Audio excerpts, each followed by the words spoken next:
we're just cutting factory stuff off because that's what I like to do.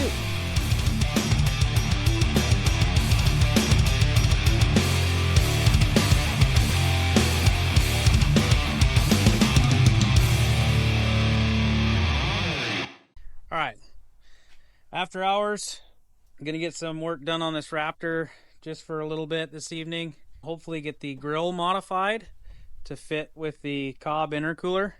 It requires cutting the shutter mount on the backside, relocating the sensors up to the top. Just a bunch of tedious little work. So I won't be ready to install the grill until I get the frame cut. The Evil Manufacturing bumper has these mounts. These mounts that go on the frame ends here. It requires cutting factory frame. You can see where I marked it, but it requires cutting the factory frame. That way the bumper mounts are further back. But again, we're just cutting factory stuff off because that's what I like to do. Yep, so with the frame cut front bumper, it requires you to relocate your intercooler. Cobb makes a really nice kit to mount a much larger, very well built intercooler up high behind the grill. Mounting the intercooler up here requires relocating the bumper requires relocating the front parking sensors, the adaptive cruise, but you got to mount that in the grill. Well, you got to modify the grill to fit the intercooler. Dang, anything else? There's just a lot going on for a bumper. But when it's all said and done, it'll look cool, it'll all function properly, and it'll definitely stand out. So it's going to take me a few evenings to get this done. Hopefully this weekend I can get up here and get quite a bit done on it. But for now, I'm just going to get as far as I can this evening.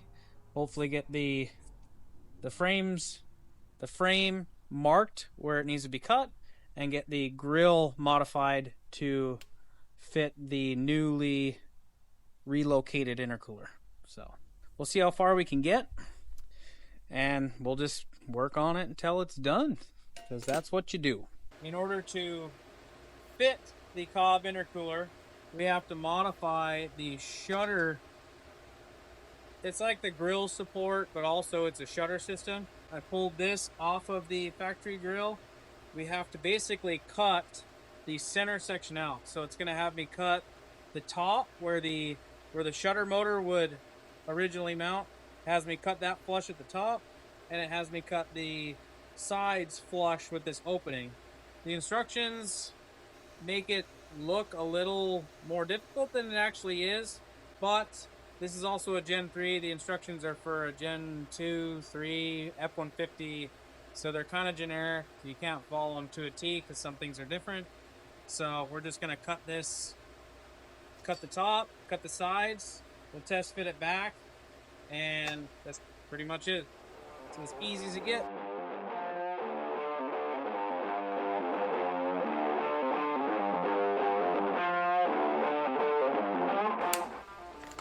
That'll be it.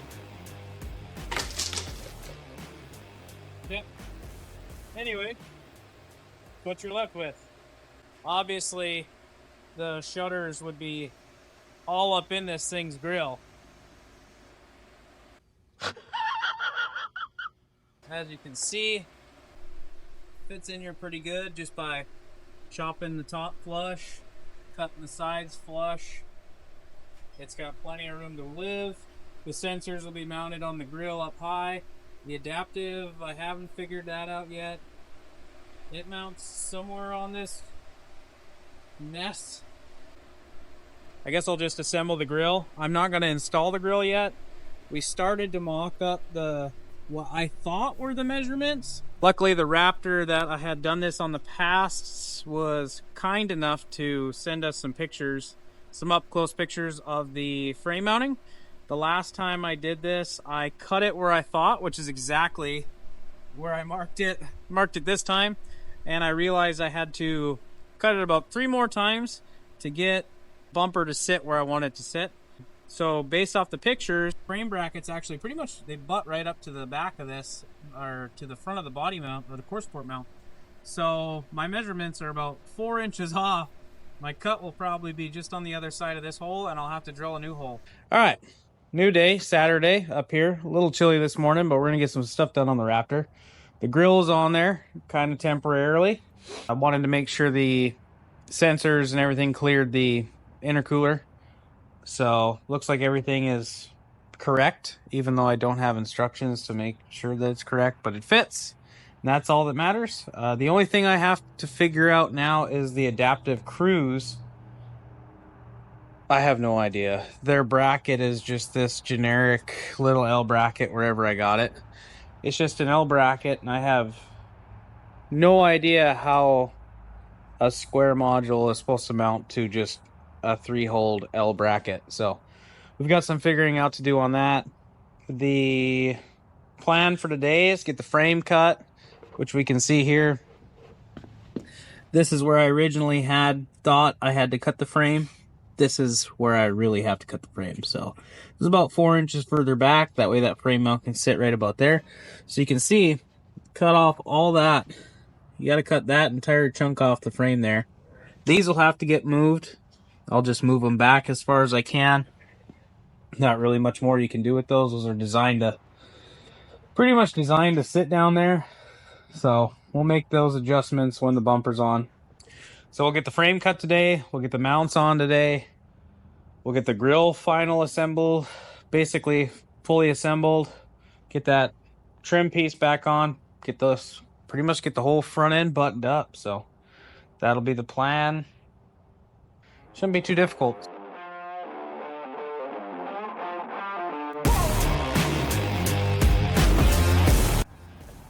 We'll get a sawzall, I guess, and we'll start chopping away. Main reason why I want to try the sawzall so bad is because I got one of these fancy carbide deals, and I just want to see how well it works.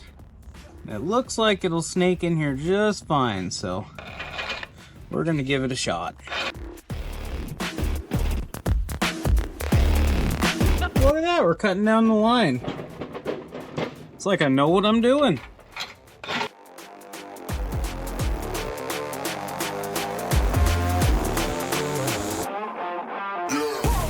Already flattened the teeth out on this thing. Made for thick metal. And it said 50 times longer than an average blade. And I have definitely cut through these frames with one blade before and zero issues. But I don't know. Maybe I'm doing something wrong, but not very impressed for the single blade. If this thing will actually get through the rest of it or not.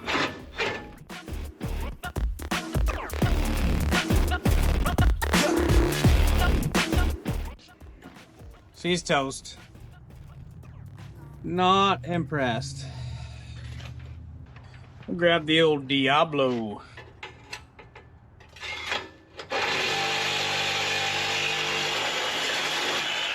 Like butter. One down, one more to go. Swap the blade with a Diablo. Granted, this is rated for thin metal. It's not really super comparable, but it's a metal sawzall blade. Okay, I'm not going to be picky on what it can and can't do. I just go and I buy a sawzall blade that's made for metal. I don't really look at them too much. The hardware store doesn't have that awesome of a selection, so we're going to compare this Diablo blade with that Milwaukee carbide blade that made it about 3/4 of the way through and couldn't get through the bottom. So we'll see what one of these will do, because these are way cheaper. And we're just not going to hit that intercooler boot as hard as I try.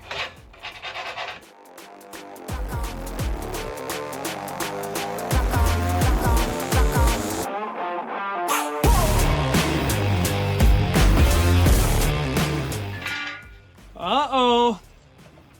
It bent and it sparked. And it's still good.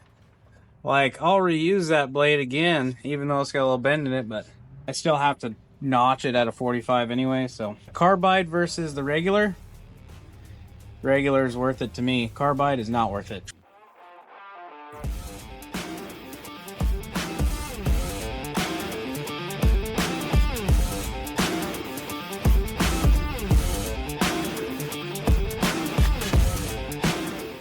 Got the frame cut, got the brackets in place. I had to measure in 45, not really 45, it's just a little angle.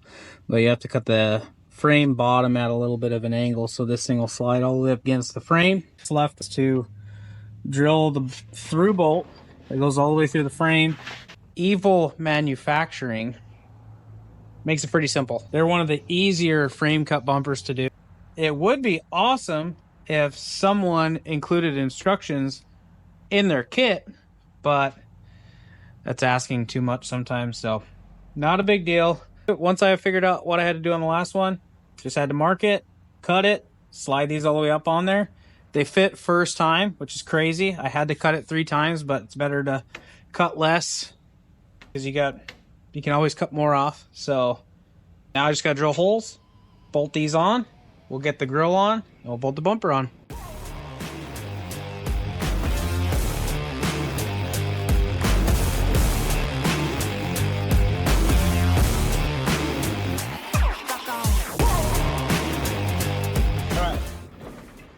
So now that the frame brackets are mounted, we'll get the grill set up, get all the wires ran, and yeah, we'll get it together. All right, so this adaptive cruise bracket is originally on a ADD bumper, well, ADD relocation bracket. It mounted inside the grill on the driver's side and mounted super low. Not a bad bracket, but there is no longer plastic here for this bracket to mount to. And this bracket would interfere with the cob intercooler. This is all that I'm given. I'm not even sure if this is for an adaptive cruise, but I'm guessing it is because it came wrapped up with the sensor bar. But I'm just at a loss. It doesn't help. It probably would make a little more sense if I still had the factory bracket for this adaptive cruise, but I don't. So now I'm just figuring it out myself, because that's what we do. We fix problems, even if they are tough. So I have 2 screws and a bracket with 3 holes and a square piece of plastic to mount in here. So time to figure it out. 6.5 hours later. I have no idea how the adaptive cruise bracket goes on. We are just going to install the grill how it is. The bumper's gonna have to come back off for paint anyway, so might as well just get it on there. We'll plug it in. I'll be able to at least make sure that the parking sensors work and that everything else plugs in correctly. And if something doesn't work, when we pull the bumper back off for paint, we'll pull this off and we'll situate everything. Hopefully we can get a hold of Evil Manufacturing and see what the adaptive cruise bracket bolts to. Doesn't really make sense in my mind. I'm sure if I saw the one that I did before, it would make sense, but I don't have that information right now, so we'll just do what we can. We're going to put this grill back on the truck, as is.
All right, we got the bumper on. it is not sitting perfect. This side is a little bit lower than the driver's side. We'll figure that out once we do final everything. Right now the goal is just get it up here so we can start mocking up lights. We're trying to figure out if we want to do a 30-inch, I think there's a 30-inch curved on that bumper. We're trying to figure out if a 30-inch curve would be there or if we want to do some Baja designs like LP9s. In my opinion, I think it would look cool with the LP9s and maybe some 6s on the side or something like that. But that was the goal. The grill is on it. The bumper is on it. The bumper's not perfect, but it is there. It's completely bolted on. And it looks pretty good. I wish I would have got it before, but granted that push bar sticks out as far as the old frame did, but the angle of the skid plate definitely is tighter than the other bumper, so I think it'll look good. Now I just have to finish these, figure out where these are going to sit. They're going to sit further back, probably use the front bracket as the rear bracket, and that'll get us pretty close, but they're going to be sticking out a little bit, probably about there, but those will get bolted up later. The idea was just get the bumper install on here and the grill install on here. I might not be the coolest person doing it. Maybe I don't look the part. But I'm always struggling to find instructions and videos on how to install these. Hopefully I covered the important stuff. If I do figure out the adaptive cruise mount on here, I will add it, or I'll make another video of it. But for now, this is all I have time to do, so.